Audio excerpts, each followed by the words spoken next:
Good evening, शुभ संध्या। आप सभी का स्वागत है क्लाइमेक्स 2020 के अपने परिवार में। आइए हम लोग आज यूपी ट्रिपल वीडियो का आगाज कर चुके हैं 50 क्वेश्चन के लिए।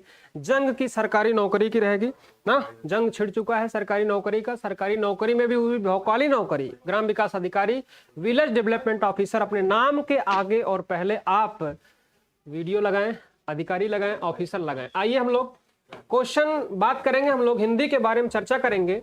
पहला क्वेश्चन आपके सामने आ चुका है, ठीक है। बहुत ज्यादा आज बात नहीं करेंगे, बातें हम लोग कल करेंगे, पहले हम लोग पढ़ लिया जाए। आइए, पहला क्वेश्चन आपके सामने है, पूछा गया है, माना जाता है कि उत्तर भारत की अधिकतर भाषाओं का मूल स्रोत क्या है।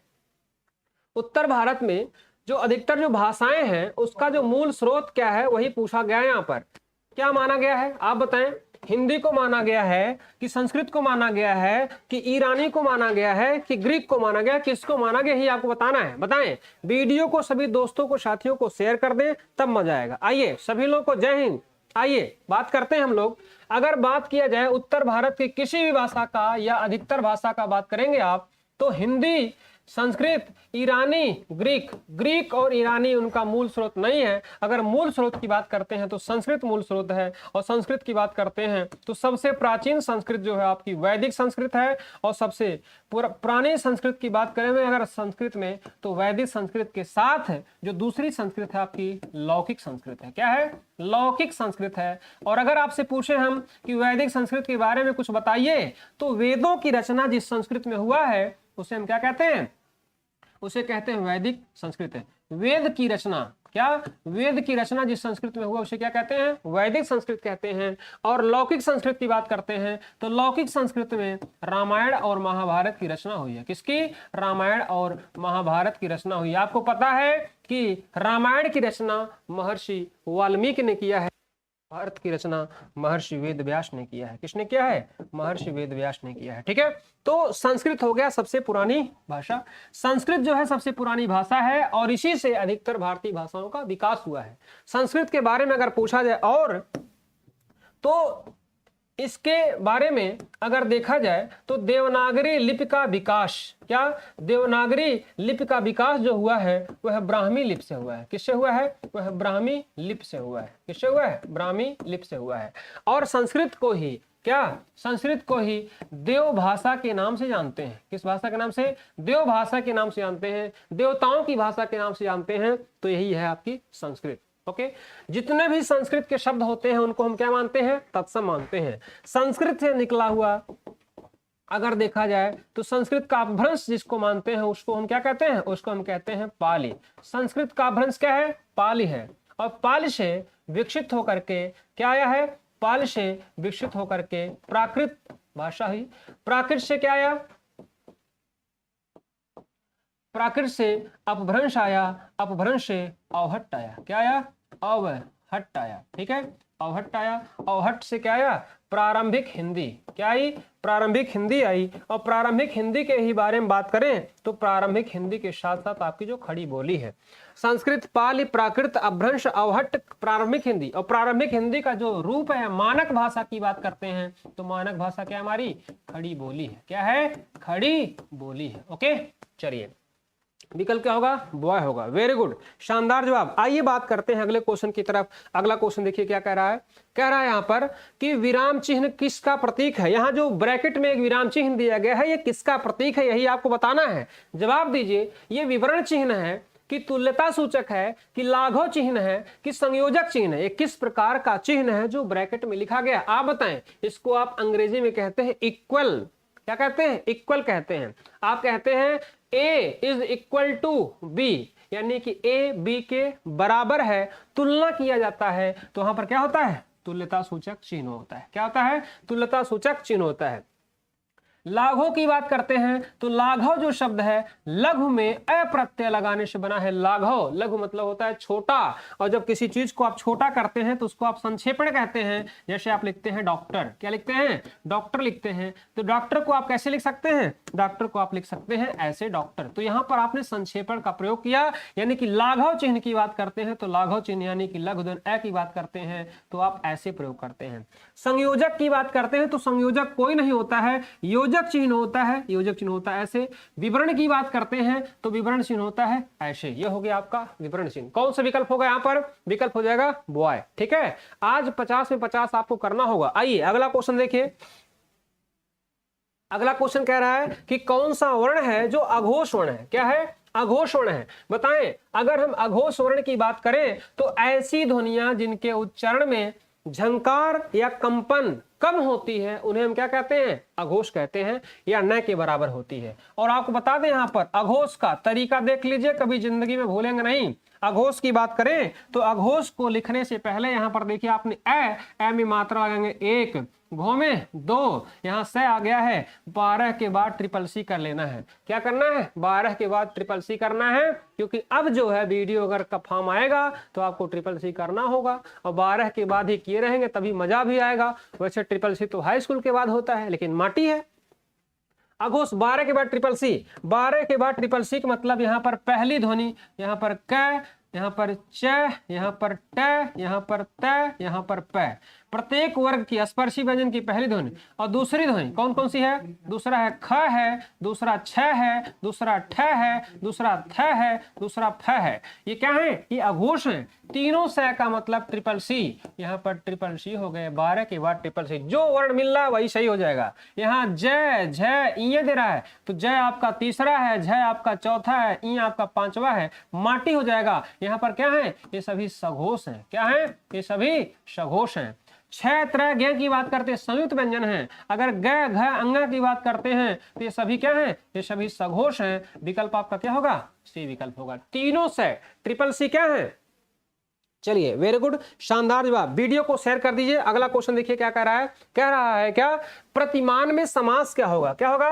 प्रतिमान में समास पूछा गया है। क्या होगा प्रतिमान में समास? बताएं। तत्पुरुष समास है, अव्ययी भाव है, द्वंद्व समास है, द्विगु समास है। अगर बात किया जाएगा तत्पुरुष समास की तो ऐसा समास जिसमें दूसरा पद प्रधान होता है उसे हम तत्पुरुष समास कहते हैं। इसके दो भेद हैं। क्या है? दो भेद हैं। अगर बात किया जाए पहले भेद की तो पहला भेद है कर्मधारय। कुछ लोग कर्मधारय का ही भेद मानते हैं द्विगु को, लेकिन द्विगु कर्मधारय इसको कहते हैं। तो यहां पर आपको बता दें तत्पुरुष समास में कर्मधारय और द्विगु दो भेद हैं। अगर कर्मधारय समास की बात करेंगे तो दूसरा पद प्रधान होता है, द्विगु समास में भी दूसरा पद प्रधान होता है। अव्ययी भाव समास में पहला पद प्रधान होता है, द्वंद्व समास में पहला और दूसरा दोनों पद प्रधान होता है, द्विगु समास में अगर द्विगु की बात करते हैं तो दूसरा पद प्रधान होता है। यहाँ अव्ययी भाव समास में जो पहला पद प्रधान है साथ साथ वहां पर अव्यय का भी रूप होता है, तो वहां पर क्या हो जाता है? अव्ययी भाव समास हो जाता है। क्या होता है? अव्ययी भाव समास। तो जब समास हम निकालते हैं तो कभी भी किसी शब्द का जब विग्रह करिए तो उसी हिसाब से होता है। प्रतिमान की बात करते हैं, जहां किसी शब्द में आपको प्रति दिखेगा, क्या दिखेगा? प्रति वर्ष दिख गया, प्रति माह दिख गया, प्रतिदिन दिख गया, प्रत्यक्ष दिख गया, जहां आपको दिखेगा वो शब्द क्या होंगे? हमेशा आंख बंद करिएगा, मार दीजिएगा अव्ययी भाव समास। अगर बात किया जाए यथा शब्द कहीं दिखे, यथा शीघ्र हो अगर, यथा संभव हो अगर, यथा समय हो अगर, यथा साध्य हो अगर, शब्द क्या होंगे? सभी अव्ययी भाव समास वाले होंगे। क्या होंगे? अव्ययी भाव समास वाले होंगे। कौन सा विकल्प होगा? बी विकल्प हो जाएगा। ठीक है, अगला देखिए। तत्सम शब्द पूछा है, इसमें से क्या होगा तत्सम शब्द? बताइए। अमृत है, माता है, आंचल है, काठ है, कौन सा विकल्प होगा? जवाब दीजिए।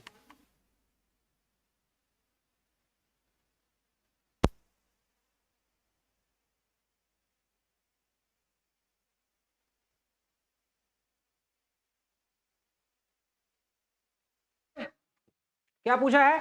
तत्सम शब्द पूछा है। कौन सा तत्सम शब्द है? तो देखिए यहाँ पर इस क्वेश्चन को आप स्टार लगाएंगे। यहाँ पर अगर बात किया जाएगा अमृत की तो अमृत आपका तत्सम शब्द है। क्या है? अमृत आपका तत्सम शब्द है। इसका अमी होता है। क्या होता है? अमी होता है, तद्भव या अमी होता है। माता की बात करें तो माता भी आपका तत्सम है। इसका तद्भव क्या होता है? इसका तद्भव है माँ। आंचल की बात करते हैं तो आंचल जो क्या है? आंचल आपका तद्भव शब्द है। इसका तत्सम क्या होता है? अंचल होता है।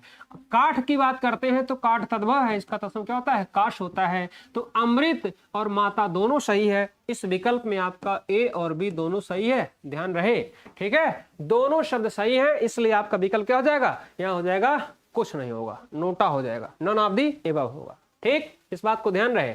आप कहेंगे सर मातृ होता है तत्सम, हाँ भैया मातृ होता है तत्सम, लेकिन किसका होता है, ये शब्द होता है माई का तत्सम। अगर आप कहेंगे सर माँ तत्भव है, तो माँ किसका तत्भव है, यह माँ जो है माता का तत्भव है। किसका है, माता का तत्भव है। ठीक है, कोई दिक्कत तो नहीं है। चलिए वेरी गुड, वीडियो को शेयर कर दीजिए। जितने भी लोग लाइव हैं एक बार दोस्तों को साथियों को शेयर करके लाइक का बटन जरूर ठोक दे। अगला, पढ़ने में ठहरने के लिए जिन चिन्हों का प्रयोग किया जाता है उन्हें क्या कहते हैं। आप बताइए कि जब आप पढ़ते हैं तो पढ़ने के लिए आप ठहरते हैं, और ठहरने के लिए जिन चिन्हों का प्रयोग करते हैं उसे हम कहते क्या हैं। आप बताइए, उपसर्ग कहते हैं, प्रत्यय कहते हैं, संधि कहते हैं, विराम चिन्ह कहते हैं, क्या कहते हैं। हम भैया पढ़ते समय अगर ठहर गए और ठहरने के लिए अगर चिन्ह का प्रयोग किया जाएगा तो उसे हम विराम चिन्ह कहते हैं। क्या कहते हैं, विराम चिन्ह कहते हैं। और आपको बता दें, कामता प्रसाद गुरु का नाम सुना होगा आपने, क्या, कामता प्रसाद गुरु ने, कामता प्रसाद गुरु की बात करते हैं तो कामता प्रसाद गुरु ने हिंदी में प्रयोग होने वाले जो विराम चिन्ह है कहां से लिया हुआ मानते हैं, वे अंग्रेजी भाषा का मानते हैं। कहां का मानते हैं, अंग्रेजी भाषा का मानते हैं विराम चिन्ह। ठीक है, तो उपसर्ग की बात करते हैं। उपसर्ग होता है शब्दांश जो किसी मूल शब्द के आरंभ में आता है। अगर हम प्रत्यय की बात करते हैं तो यह भी होता है शब्दांश जो किसी मूल शब्द के अंत में आता है। संधि की बात करते हैं तो दो ध्वनियों के निकटस्थ या समीपस्थ मेल से उत्पन्न हुआ विकार या परिवर्तन संधि कहलाती है। यहां पर विकल्प क्या होगा, डी हो जाएगा, विराम चिन्ह हो जाएगा। ठीक है, अगला क्वेश्चन देखिए। अगला क्वेश्चन कह रहा है कि भविष्य में होने वाला के लिए एक शब्द क्या होगा। क्या, भविष्य में होने वाला के लिए एक शब्द क्या होगा, आप जवाब दें। देखते हैं किसका जवाब सबसे पहले आ रहा है, बताएं। भावी होता है, गत होता है, विगत होता है, आभास होता है। क्या होता है, भविष्य में होने वाले को हम क्या कहते हैं, भविष्य में होने वाले को हम भावी कहते हैं। क्या कहते हैं, भावी कहते हैं। और भविष्य में अवश्य रूप से, अनिवार्य रूप से होने वाले को हम क्या कहते हैं, अवश्यम भावी कहते हैं। क्या कहते हैं, अवश्यम भावी कहते हैं। अगला क्वेश्चन देखिए। अगले क्वेश्चन की बात करें तो पूछा गया है हास्य रस का अस्थाई भाव क्या है। क्या, हास्य रस का अस्थाई भाव पूछा गया है। तो आप जवाब देंगे कि सर हास्य रस का अस्थाई भाव क्या होता है। देखते हैं सबसे पहले किसका जवाब आ रहा है। चलिए, अगर हम हास्य रस की बात करते हैं तो आपको बता दें, पहला अगर देखा जाए तो श्रृंगार रस है, दूसरे की बात करते हैं तो दूसरा आपका हास्य रस है, तीसरे की बात करते हैं तो तीसरा आपका रौद्र रस है, अगर हम चौथे की बात करते हैं तो चौथा आपका करुण रस है, अगर हम पांचवें की बात करते हैं तो पांचवा आपका वीर रस है, अगर हम छठे की बात करते हैं तो छठा आपका विभत्स रस है, अगर हम सातवें की बात करते हैं तो सातवां आपका अद्भुत रस है। क्या है, अद्भुत रस है। अगर हम आठवें की बात करते हैं तो आठवां आपका भयानक रस है। और माय डियर, नौवां जो रस है, नौवां रस को किस नाम से जानते हैं, शांत रस के नाम से जानते हैं। तो बता दें टोटल रस कितने होते हैं, रस केवल 9 होते हैं। अगर यहां पर पूछा जाए श्रृंगार रस का स्थायी भाव तो आप बताएंगे प्यार से, रति होता है। हास्य रस का स्थायी भाव हास होता है। रौद्र रस का स्थायी भाव क्रोध होता है। क्या होता है, क्रोध होता है। क्या होता है, क्रोध होता है। करुण रस का स्थायी भाव शोक होता है। वीर रस का स्थायी भाव उत्साह होता है। क्या होता है, उत्साह होता है। विभत्स रस का स्थायी भाव, विभत्स रस का स्थायी भाव जुगुप्सा होता है। क्या होता है, जुगुप्सा होता है। अद्भुत रस का स्थायी भाव आश्चर्य होता है या विस्मय होता है। क्या होता है, आश्चर्य होता है या विस्मय होता है। अगर दोनों विकल्प रहेगा तो विस्मय लगाएंगे। भयानक रस का स्थायी भाव भय होता है। शांत रस का स्थायी भाव निर्वेद होता है। क्या होता है, शांत रस का स्थायी भाव निर्वेद होता है। लेकिन आपको बता दें, पूछा जाता है प्रश्न आपसे, क्या आपसे प्रश्न पूछा जाता है कि जो यहां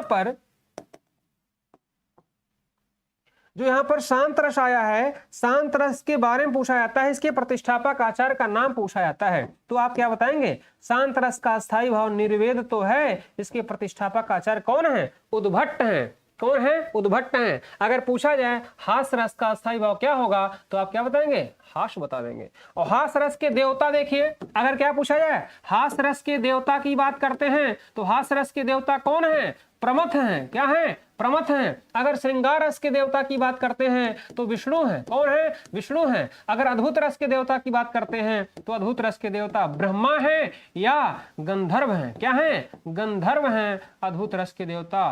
करुण रस की बात करते हैं तो करुण रस के देवता कौन है, यम है। इतनी बातें आप याद रखिए, आगे हम लोग बातचीत करते रहेंगे। ठीक है, आई बात समझ में कि नहीं।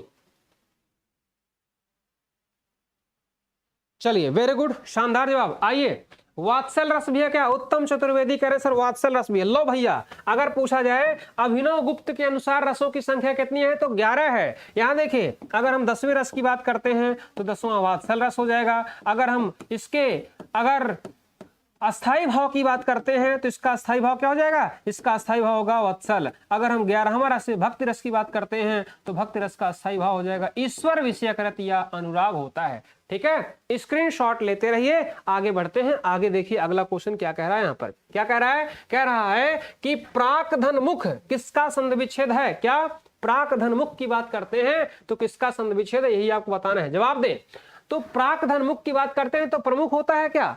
प्राक मुख होता है कि प्रांगमुख होता है कि प्राग मुख होता है? क्या होता है, यही आपको बताना है। देखिए, कभी भी अगर व्यंजन के किसी वर्ग का पहला वर्ण अगर हो, उसके बाद अगर न या मैं आता है तो उसी का पंचमाक्षर आप प्रयोग करते हैं। क्या करते हैं? पंचमाक्षर प्रयोग करते हैं। जैसे अगर मान लिया जाए उत धन नयन आ जाए, क्या आ जाए? उत धन आ जाए तो तय का पंचमाक्षर क्या होता है? न होता है। तो यहाँ क्या करेंगे आप कर देंगे उन्नयन कर देते हैं। क्या करते हैं? उन्नयन करते हैं। ठीक है, अगर आपसे पूछा जाए यहां पर क्या, अगर आपसे पूछा जाए कि सम धन मान, क्या पूछा जाए? अगर पूछा जाए आपसे सम और धन मान पूछा जाए, क्या पूछा जाए? मान पूछा जाए तो क्या करते हैं? तब आप करते हैं सम्मान। यहां पर प्राक धन मुख आया है तो क्या का पंचमाक्षर क्या होगा? अंग हो जाएगा। तो क्या हो जाएगा?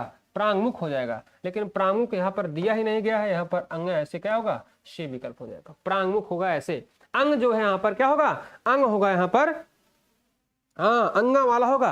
अंग जो है यहाँ पर क्या होगा? आधा होगा। अगला देखिए, आगे की बात करें अगर आपसे तो यहाँ पर आगे पूछा जा रहा है क्या?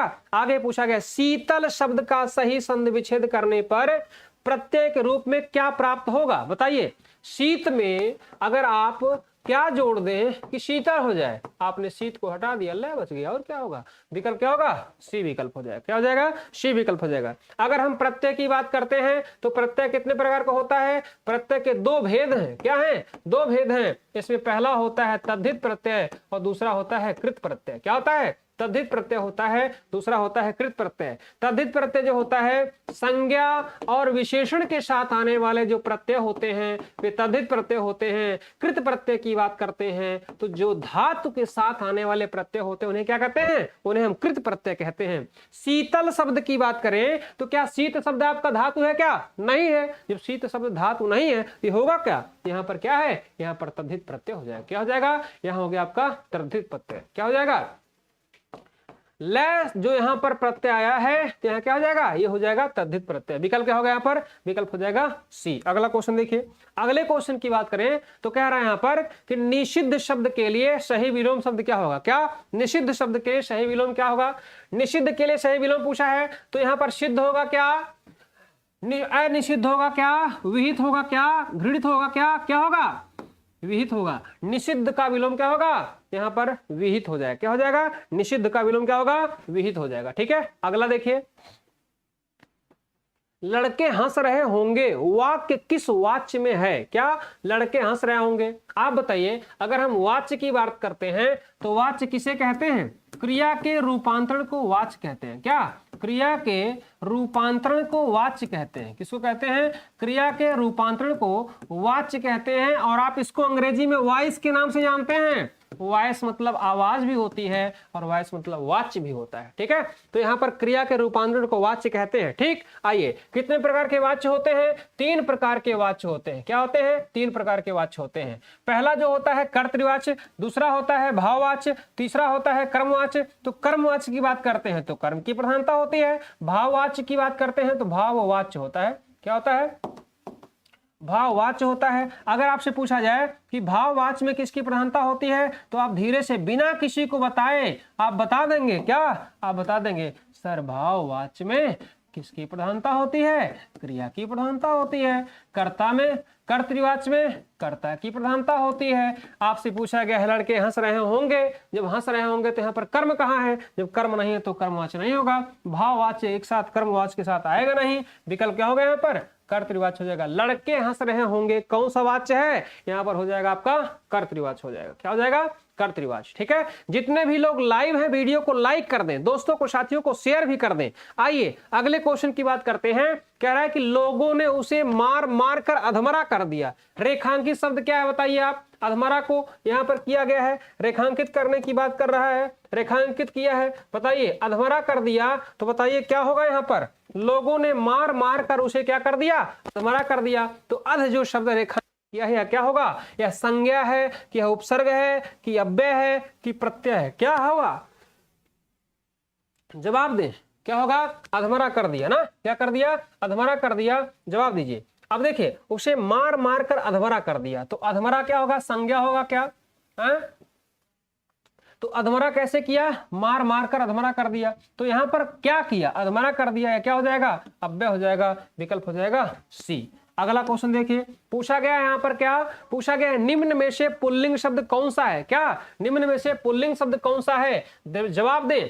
दया है, प्रार्थना है, वायु है, नेत्र है, क्या है, दया है, प्रार्थना है, वायु है, नेत्र है। पीपीटी पे मत जाइएगा, पीपीटी पे ऊपर गलती से लिखा गया है यूपीएससी 2023, ठीक है, इसके लिए निश्चिंत रहिएगा। ठीक, यूपीएससी 2023 के पेपर में नहीं हुआ है अभी। चलिए तो क्या होगा, यहां पर विकल्प पूछा है, पुल्लिंग शब्द दया, आपकी दया, प्रार्थना की जाती है, वायु चल रही है, नेत्र होता है, क्या है, नेत्र होता है, पत्र होता है, मित्र होता है, चित्र होता है, पवित्र होता है। जितने भी शब्द हैं अगर उनमें त्र लगा होगा वह शब्द हमेशा क्या होगा, पुल्लिंग होगा। विकल्प क्या हो जाएगा यहां पर, विकल्प हो जाएगा डी। अगला क्वेश्चन देखिए, अगले क्वेश्चन की बात करें तो यहां पर क्या कह रहा है, कौन सा शब्द वृद्धि स्वर संधि है, क्या कौन सा शब्द वृद्धि स्वर संधि है, स्वयंभू है, अत्युष्म है, महोत्सव है, महोजस्वी है, बताएं, जवाब दें, देखते हैं किसका जवाब यहां पर आ रहा है। जवाब दीजिए, क्या कह रहा है, स्वयंभू की बात करते हैं तो यहां देखिए स्वयंभू में वृद्धि स्वर संधि है, क्या स्वयंभू में वृद्धि स्वर संधि है, स्वयंभू में वृद्धि स्वर संधि नहीं है, क्या होगा, यहां हो जाएगा सु और धन अयम धन भू हो जाएगा, क्या हो जाएगा, भू हो जाएगा। यहाँ पर क्या है, यहाँ पर यण स्वर संधि है, क्या है, यण स्वर संधि। अत्युष्म की बात करते हैं तो यहाँ क्या होगा, अति होगा, धन क्या होगा, उष्म होगा, क्या होगा, उष्म होगा, यहाँ पर क्या हो जाएगा, यण स्वर संधि हो जाएगा। महोत्सव की बात करते हैं तो यहाँ क्या होगा, महा होगा, धन उत्सव हो जाएगा, क्या होगा, महोत्सव हो जाएगा। यहाँ क्या होगा, गुण स्वर संधि।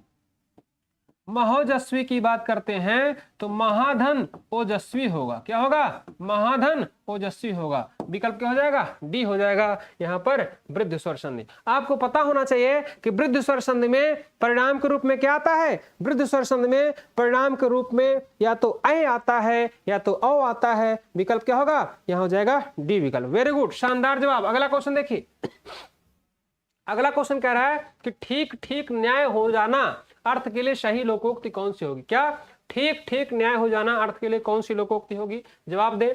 दूध का दूध, पानी का पानी, दोनों हाथों में लड्डू, ढोल के भीतर पोल, दो लड़े तीसरा ले उड़े, कौन सा होगा। यहां देखिए अगर बात की जाए ठीक ठाक न्याय हो जाना या ठीक ठीक न्याय हो जाना तो लोग कहते हैं आइए दूध का दूध पानी का पानी हो जाएगा, यानी कि ठीक ठीक न्याय हो जाएगा। तो क्या हो जाएगा, यहाँ पर दूध का दूध पानी पानी हो जाएगा, क्या हो जाएगा, दूध का दूध पानी का पानी हो जाएगा। अगर कह रहा है पाषाण है, पाषाण है, पाषाण है, पाषाण है, सही है। ये देखते हैं किसका जवाब आ रहा है।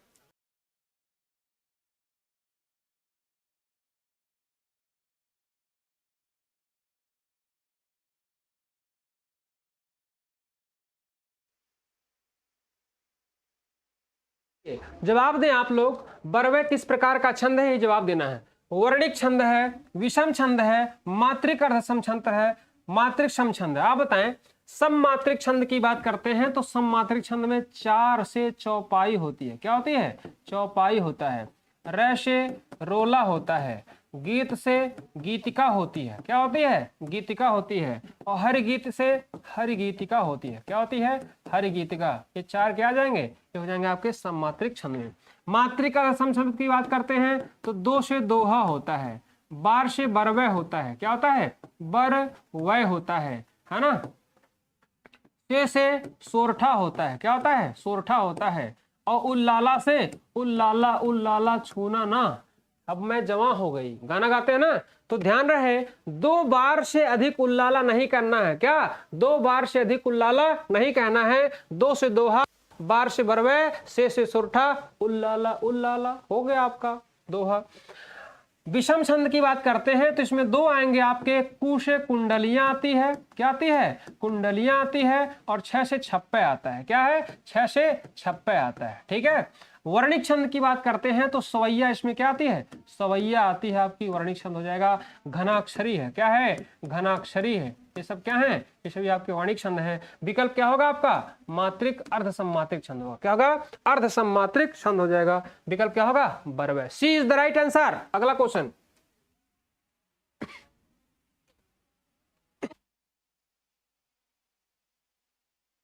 पूछा क्या है? उसका लड़का लंबा है, उसका लड़का लंबा है में विशेषण का चयन कीजिए। क्या? विशेषण का चयन कीजिए। जवाब दीजिए। लड़का है, लंबा है, उसका उपयुक्त में से कोई नहीं। कौन सा शब्द है जो विशेषण है? पूछा क्या है? उसका लड़का लंबा है। विशेषण की बात करते हैं तो विशिष्टता बताने वाले शब्दों को क्या कहते हैं? विशिष्टता बताने वाले शब्द किसका? संज्ञा या सर्वनाम की, उसे क्या कहते हैं? उसे कहते हैं विशेषण। संज्ञा या सर्वनाम की विशिष्टता बताने वाला शब्द जो होता है उसे क्या कहते हैं? उसे कहते हैं विशेषण। अच्छा, यहाँ पर उसका लड़का लंबा है, लड़का कैसा है? लंबा है। लंबा क्या हो जाएगा? विशेषण हो जाएगा। क्या लंबा है? लड़का लंबा है, लड़का क्या हो जाएगा? विशेष्य हो जाएगा। जिसकी विशेषता बताई जाए उसे क्या कहते हैं? उसे कहते हैं विशेष्य। जिस किसी की विशेषता बताई जाती है उसे क्या कहते हैं? उसे कहते हैं विशेष्य। यहाँ पर विकल्प क्या होगा? विकल्प हो जाएगा बॉय, यानी कि लंबा। अगला देखिए, पूछा गया है गंगा तट पर कुछ लोग भजन कर रहे हैं। क्या कर रहे हैं? भजन कर रहे हैं। रेखांकित शब्द में कौन सा समास है? द्वंद्व समास है, तत्पुरुष समास है, कर्मधारय समास है, या अव्ययीभाव समास है? कौन सा समास है? गंगा तट पर कुछ लोग भजन कर रहे थे। गंगा तट पर की बात किया गया है तो गंगा के तट पर। कहां पर? गंगा के तट पर। तत्पुरुष समास हो जाएगा। यहाँ पर अगर पूछा जाए आपसे, क्या अगर पूछा इसका विग्रह क्या होगा तो बताएंगे आप गंगा के तट पर। क्या होगा? गंगा के तट पर होगा। और कौन पुरुष होगा? संबंध तत्पुरुष समास हो जाएगा। ठीक है, चलिए। अच्छा ठीक भैया, हाल नंबर 1 में कूलर बंद करवा देंगे। ठीक है, चलिए अगला क्वेश्चन देखिए। अगला क्वेश्चन क्या कह रहा है? कह रहा है कि निम्नलिखित में से तद्भव शब्द कौन सा है? क्या तद्भव शब्द कौन सा है? यही जवाब देना। जवाब दें। ज्योत्सना है, श्रेष्ठी है, परीक्षा है, आंख है। आंख है भरी भरी, और तुम मुस्कुराने की बात करती हो। हाँ, माटी कर दे रही हो सब। यहाँ जवाब दीजिए, वीडियो को शेयर करिए। अब देखिए, आंख की बात करते हैं तो आंख का तत्सम क्या होता है? अक्षी होता है। क्या होता है? अक्षी होता है ना। अच्छा, अगर आपसे पूछा जाए परीक्षा की बात करें तो परीक्षा का तद्भव क्या होता है? परख होता है। अगर हम श्रेष्ठी की बात करें तो सेठ होता है। क्या होता है? सेठ होता है। विकल्प क्या होगा? डी विकल्प होगा।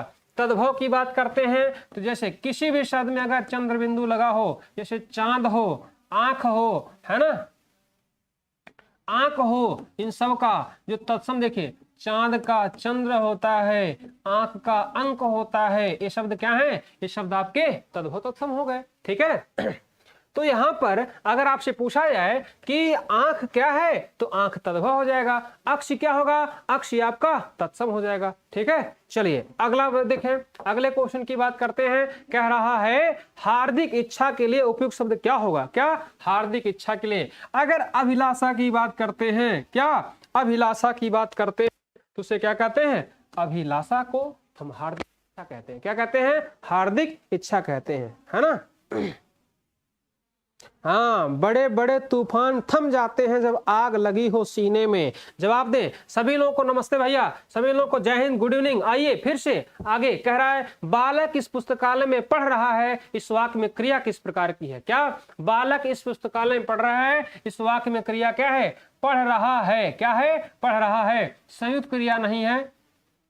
अच्छा, संयुक्त क्रिया, सहायक क्रिया, कर्मक क्रिया, सकर्मक क्रिया सब दिया है। ठीक, कोई बात नहीं है।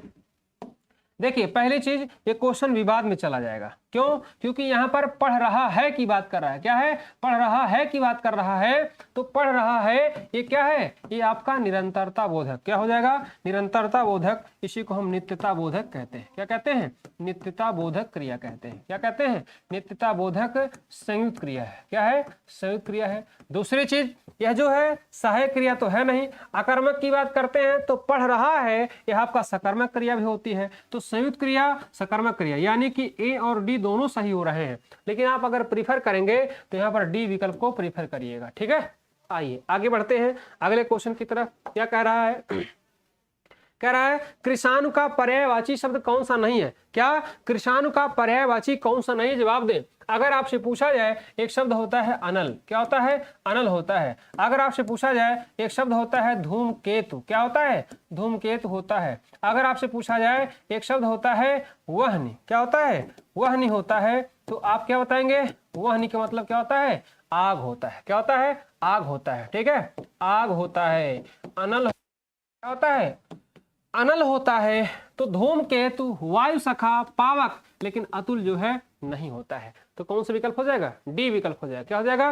डी विकल्प। लेकिन 24 का जो लोग ए जवाब दे रहे हैं, माटी कहीं के, यहाँ पूछा है कौन सा नहीं है, लेकिन 24 में ए विकल्प दे रहे हैं धूमकेतु। अतुल होता है क्या?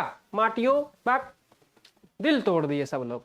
बताइए आग के पर्यायवाची माटी कर दिया आप लोग। फिलहाल अगला देखिए क्वेश्चन। सिर पर बैठो काग आंख दो खात निकारत, इस पंक्ति में कौन सा रस है? क्या? सिर पर बैठ करके कौआ जो है आंख का मांस निकाल करके खा रहा है, चपर चपर कर रहा है वहां पर। ये बताइए, देखेंगे छींक करेंगे, घिन्ना आएगा, घृणा होगी। जब जहां पर घृणा होती है वहां पर जुगुप्सा नामक स्थायी भाव होता है, और जुगुप्सा नामक स्थायी भाव होता है तो वहां क्या होता है? वहां होता है विभत्स रस। क्या होता है? विभत्स रस होता है। विकल्प क्या होगा? यहाँ पर विकल्प हो जाएगा सी विकल्प, है ना। चलिए आगे की बात करें तो आगे क्या कह रहा है? ठीक है भैया, अमित गौड़ कह रहे हैं सर वीडियो बन जाने दी, आपको सभी लोगों को नेपाल घुमाएंगे। ठीक है, आप वीडियो बनिए, मेरी इच्छा है, और नेपाल चलेंगे भी। आइए गद्यांश पढ़ लेते हैं फटाक से। देखिए क्या कह रहा है यहाँ पर। कह रहा है क्या? कह रहा है काशी संस्कृत की पाठशाला है। शास्त्रों में आनंद कानन के नाम से प्रसिद्ध प्रतिष्ठित काशी में कलाधर हनुमान व नृत्य विश्वनाथ हैं।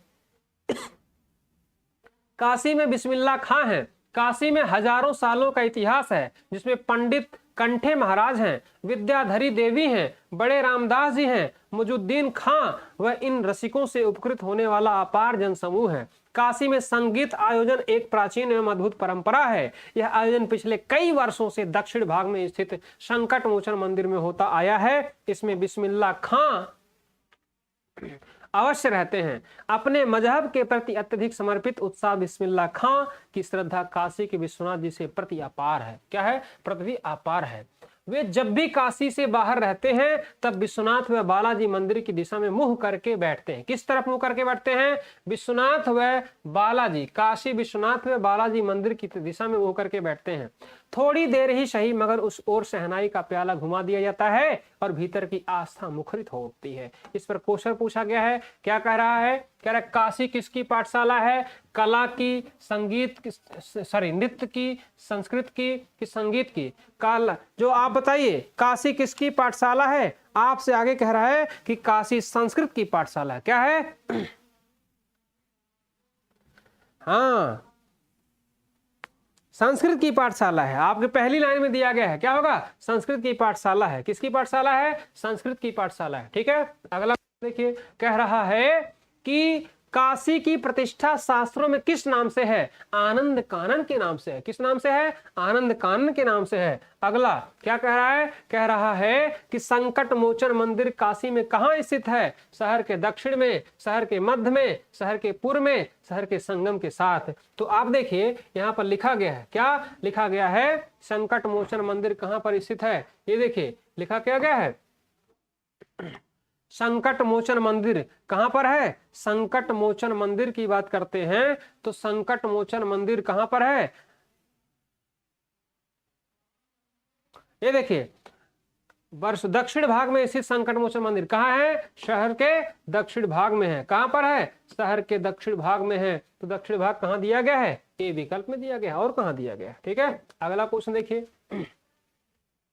काशी में संगीत सभा में कौन अवश्य उपस्थित रहता है? तो यहाँ पर क्या कह रहा है, यहाँ पर कह रहा है बिस्मिल्लाह खां उपस्थित रहते हैं। कौन उपस्थित रहता है? बिस्मिल्लाह खां उपस्थित रहते हैं। आगे क्या कह रहा है, बिस्मिल्लाह खां की शहनाई का प्याला किस ओर घुमा दिया जाता है? बिस्मिल्लाह खां की शहनाई का प्याला विश्वनाथ व बालाजी मंदिर की दिशा की ओर घुमा दिया जाता है। और किस तरफ घुमा दिया जाता है? ठीक है। अगला कह रहा है कि प्रेम सागर किसकी रचना है? जवाब दें, प्रेम सागर किसकी रचना है?